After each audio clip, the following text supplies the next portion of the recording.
Welcome to the real video. Just kidding, they're all real videos. So this method is actually a combination of passive and active listening to understand and speak more native English. Check out the How to Listen video to learn the details about how this method works best. Basically, I'm just going to explain the expressions in the video that you probably don't know, and then you're going to go back and listen to the original video repeatedly.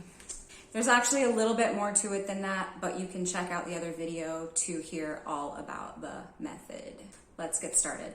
Not everything that happens to you is your fault, but everything that happens to you is your responsibility.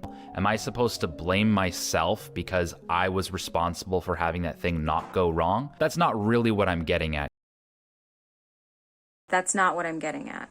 What I'm getting at is my point. It's my meaning. You can also ask someone, what are you getting at? And it just means, what's your point? You ask them, what are you getting at, when what they're saying is confusing. If you didn't hear them, you can just say, sorry, I didn't get that. We step outside the norm and we experience new people, places, and things to freshen things up. Freshen up means to refresh or renew. We can say this about ourselves, like, I'm just gonna freshen up a bit. That means maybe I'm going to wash my face or brush my teeth, brush my hair, freshen up my makeup. We could also say it about a room, like after a renovation or after you just move some furniture around. He's using it to mean don't just do the same thing all the time. Another way to say his meaning is keep it fresh. Freshen things up. Do something new. And occasionally we'll be blindsided by tragedy. You are blindsided by something when you didn't see it coming and you didn't expect it.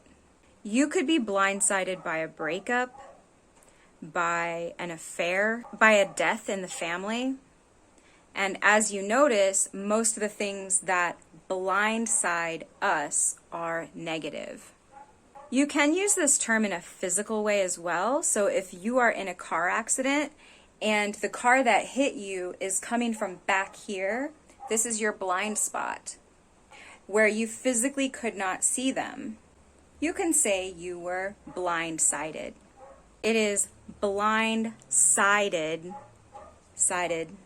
not blind-sighted, right? And yes, sighted and sighted sound exactly the same in American English. Aren't you tired of delegating the responsibility of your own flourishing onto other people? Flourishing. Look. This picture reminds me of flourishing. Flourishing means to thrive, to grow, to succeed. You'll hear this verb to flourish used with plants and children, things that grow and develop. He is using it to mean your personal success. A great synonym for flourishing here would be thriving. He could have said, aren't you tired of delegating the responsibility of your own thriving onto other people? By the way, delegating just means giving authority to other people to do some task. Delegating is usually considered to be a great thing. For example, in a business context, if you're a leader and you delegate some tasks to other people, that's a smart strategy. In your personal life, delegating responsibility of your personal success sounds like a really bad strategy. Because at the end of the day, it affects you. At the end of the day, he actually says this quite a few times in this video, which is normal, actually, because it's a super common expression. It just means in the end, after taking everything into consideration. And we make some kind of judgment. By the way, this doesn't mean anything about a literal day. It has nothing to do with a day. Let's say there's a vote on two people and person A looks like they're getting a lot of votes. It looks like they're going to win. But after all the votes are counted, at the end of the day, after taking everything into consideration, ultimately, person B actually wins. Another common expression that means the exact same thing is when everything is said and done. When everything was said and done, Biden won the 2020 election in the US. When you don't get that attention that you so desperately require, you'll start to build resentment. You'll start to feel butthurt. You'll be kind of passive-aggressive for no reason. Butthurt is a fantastic word, and it means bitter, resentful, or offended. I think it's a great word because it also implies that the person who offended you actually didn't do very much at all. Like, you are completely overreacting. He also says you're going to be passive-aggressive for no reason. Passive-aggressive means indirectly communicating negative feelings by refusing to meet someone's needs. So instead of telling them how you feel, you're just going to be a jerk. In American culture, we do not like passive-aggressive behavior, although it is very common. If you tell someone that they are being passive-aggressive, that is an insult, because it also implies that they are emotionally immature and probably also a terrible communicator. And if people treat you poorly, holy smokes, that ruins your day. Holy smokes. I like this one because I would never say it. I would have said holy shit. This is just an expression that means wow or damn or holy shit, but he's chosen the polite version. Because when a person doesn't just not return your compliment, but they're rude to you, they become public enemy number one. Public enemy number one literally means the most wanted criminal of a country. But we use public enemy number one just to mean like anyone's enemy, like your worst enemy. If you start acting as if you're on your own side. To be on someone's side, it brings this image of like two sides that are fighting. Here is your enemy over here, and you're on this side fighting your enemy. If someone is on your side, it means they're over here with you, fighting against this common enemy. To be on your own side means take care of yourself, fight for yourself, treat yourself the way that you hope someone else would treat you. Treating yourself with respect just has a ridiculous ROI. ROI means return on investment. It is a percentage. It's a math term. If you invest $10 in something and you make $2 profit, that is a 20% return on investment. We also talk about returns on investing your time, investing emotionally in someone, or investing your energy in someone or something. Treating yourself with respect has a ridiculous ROI. Ridiculous means something absurd, something not expected. And you can use ridiculous in a really great way or a really bad way. Something can be ridiculously awesome or ridiculously stupid. Here, obviously, he's using it in a positive way. He's saying a ridiculous ROI means a really good return on your investment. Number 3, nobody owes you anything. You are not entitled to any job position, any lifestyle, any relationship.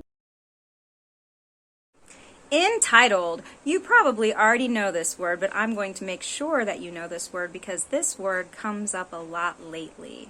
If you are entitled, it means that you think you deserve special privileges or treatment. Entitled is also like an actual legal word that means someone owes you something. But he's not talking about this legal definition. He's talking about people who think they deserve a great job because they went to school, or people who think they deserve a hot girlfriend because they went to the gym. And he says, no, actually, nobody owes you anything. They're usually very ungrateful when they get the thing that they think they deserve, and they're white hot and vengeful when they don't get it. White hot is actually not a super common adjective. It just means angry, really, really angry. They are white hot and vengeful. Vengeful means they want revenge. So they're white hot and vengeful means they're super mad and they want revenge. They probably have some delusion of grandeur. Delusions of grandeur.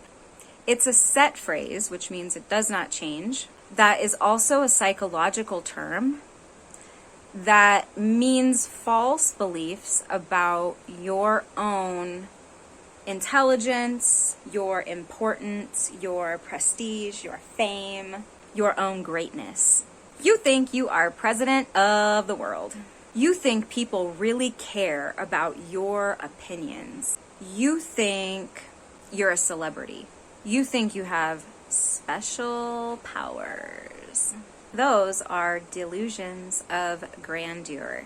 And by the way, it is delusions, not illusions. So instead of chasing status, work on developing competence. Focus on the craft, not the corner office. Focus on the craft, not the corner office. This is fantastic language. This is actually not a set phrase. It is not an idiom, but he is playing with two concepts that are very common in American culture. Number one is the craft, and number two is the corner office. Your craft is the thing that you're good at. Hopefully your job, but maybe not. And it's the thing that you're focusing on, the thing that you always want to improve. Maybe it's the thing that could help you to contribute something to the world. Focus on the craft means focus on that thing that you want to improve. Two, the corner office. The corner office is some kind of corporate or financial success. In corporate America, the corner office is big. It's beautiful. You have windows on both walls. You're overlooking the city. It's a status symbol. And it just means corporate success. In this context, it means the result, the money, the fame, the success, the followers, whatever it is. He is saying focus on the process, not the outcome. If you are currently burying your head in the sand, consider taking your head out of the sand, looking around, dusting yourself off, and getting back on the grind. Bury your head in the sand means to ignore unpleasant realities. Ignore things that you don't want to think about because they might be difficult to think about, or they might require that you do something difficult to change them. Avoid these things, don't talk about them, don't look at them, pretend they don't exist. He also says, dust yourself off. This is a very common expression. Dust yourself off has to do with renewing yourself after a failure, finding the motivation to try again after you fail. And finally, he says, get back on the grind. The grind just means the work you do every day. It is not sexy and it is not glamorous. It can be dull and difficult and tedious. The idea in American culture about the grind is that if you just discipline yourself every day to do these things that may be boring or repetitive, these little steps are the daily habits that will ultimately lead to your success. You made it! As I mentioned before, this method does work best when you go back and listen to the original video repeatedly. A link to every video is included in the original video links document.